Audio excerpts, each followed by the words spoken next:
ভাইয়েরা আমার, আমাদের এই বর্তমান সমাজের ইয়ং জেনারেশন যারা আছে, যুব সমাজ যারা আছে, দেখবেন দুনিয়ার সব কিছু তারা জানে।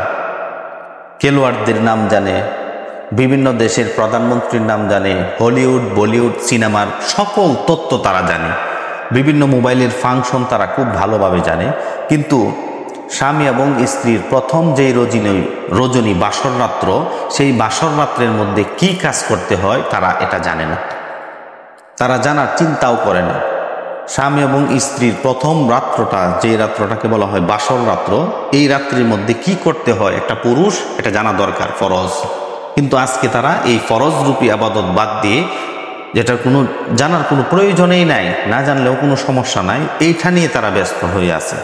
যাই হোক, আপনারা যারা জানেন না বাসর রাত্রে কি করতে হয়, আজকের ভিডিও থেকে আপনারা অবশ্যই জানতে পারবেন। 1 নাম্বার, সর্বপ্রথম বাসর ঘরে যখন আপনি যাবেন তখন স্ত্রীকে আপনি সালাম দিবেন,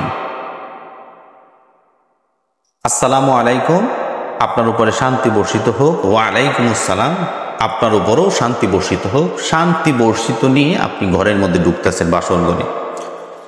2 নাম্বারে, স্ত্রীর মাথায় সামনের চুলের মধ্যে হাত থেকে একটা দোয়া করবেন, সেটা হলো আল্লাহুম্মা ইন্নী আসআলুকা মিন খাইরিহা ওয়া খাইরি মা জাবালতা আলাই ওয়া আউযু বিকা মিন শাররিহা ওয়া শাররি মা জাবালতা আলাই। এই দোয়াটা পাঠ করবেন, এটাও সুন্নাহ। 3 নাম্বার হলো 2 রাকাত নামাজ আদায় করবেন, এটা হলো শুকরিয়াতার নামাজ। আপনি এই নামাজ একা একাও আদায় করতে পারেন, অথবা জমাতের সাথেও আদায় করতে পারেন, অথবা নামাজ শেষে একসাথে সম্মিলিতভাবে মুনাজাত করতে পারেন, এটা সুন্নাহ মোতাবেক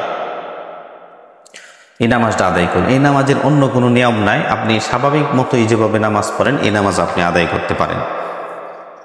4 নাম্বার হলো দোয়া করা। এই যে নামাজ শেষে দোয়া করা, সম্মিলিতভাবে মুনাজাতের মাধ্যমে করতে পারেন, একা একাভাবেও করতে পারেন, যে ফ্যামিলির মধ্যে সুখ দাও, গুনাহ মাফের জন্য আল্লাহর কাছে দোয়া করতে পারেন, এটা করবেন।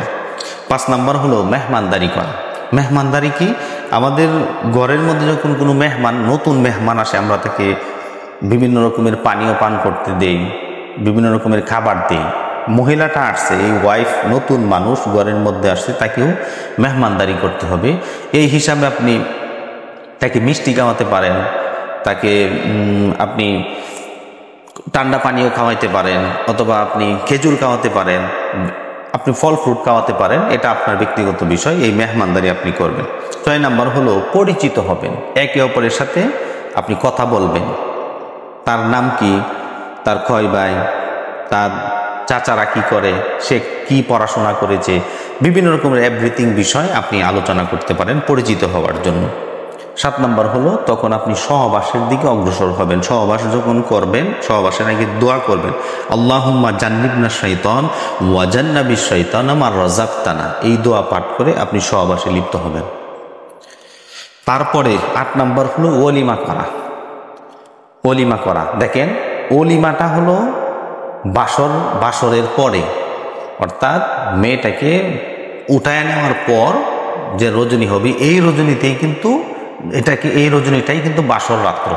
এই রজনীতেই স্বামী এবং স্ত্রীর মিলন হবে। কিন্তু আমাদের সমাজের নিয়ম উল্টা হয়ে গিয়েছে, এই রজনীতে দেয় না, পরের রজনীতে, পরের দিন ওলিমা হয়, তারপরের রাত্রে তাদের বাসর হয়, মিলামিশা হয়। কিন্তু ইসলামিক নিয়ম হলো উঠায় আনার পরের রাত্রি থেকেই তার সাথে সহবাস হবে, মিলামিশা হবে, তারপরের দিন হবে ওলিমা। সুতরাং বাসর রাত্রিতে 8টা সুন্নত। 1 নাম্বার হলো সালাম দেওয়া, 2 নাম্বার হলো দোয়া করা, 3 নাম্বার হলো নামাজ আদায় করা, 4 নাম্বার হলো নামাজ শেষে দুজন সম্মিলিতভাবে অথবা একা একাভাবে দোয়া করা, 5 নাম্বার হলো মেহমানদারি করা, 6 নাম্বার হলো পরিচিত হওয়া, 7 নাম্বার হলো সহবাস করা, এবং 8 নাম্বার হলো ওলিমা করা।